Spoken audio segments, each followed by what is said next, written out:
सुबह के 4 बजे थे।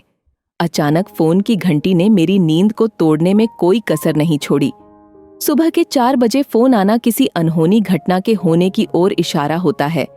पापा का फोन इस टाइम मेरे हाथ एकदम से सुन हो गए थे। कई दिनों से माँ की तबीयत ठीक नहीं चल रही थी। फोन तो उठाओ, मेरे पति राहुल ने कहा।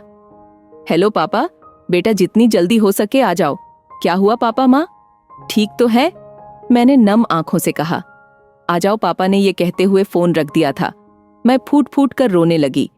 पागल मत बनो, संभालो अपने आप को, जल्दी करो, घर चलना है, राहुल ने मेरी ओर देखते हुए कहा। करीब 1 घंटे के सफर के बाद मैं घर पहुंची। माँ, मैं आ गई।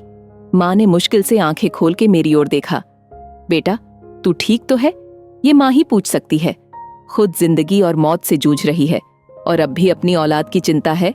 माँ मैं ठीक हूं, तुम परेशान मत हो, जल्दी ठीक हो जाओ, फिर बाहर चलेंगे।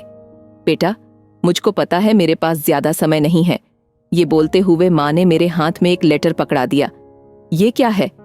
मैंने नम आंखों से कहा। बेटा ये मेरी अंतिम नसीहत है और जरूरी भी।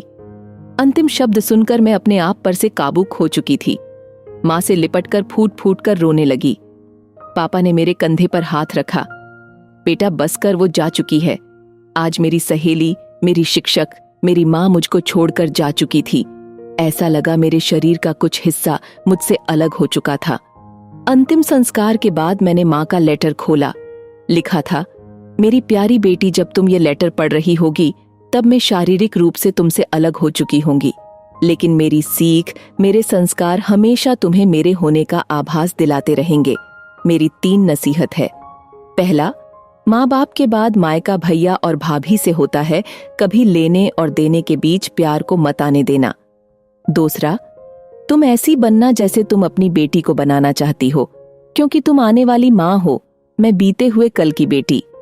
तीसरा, एक औरत की पहचान उसके त्याग, ममता और प्यार से ही होती है, जो हमेशा बनाए रखना।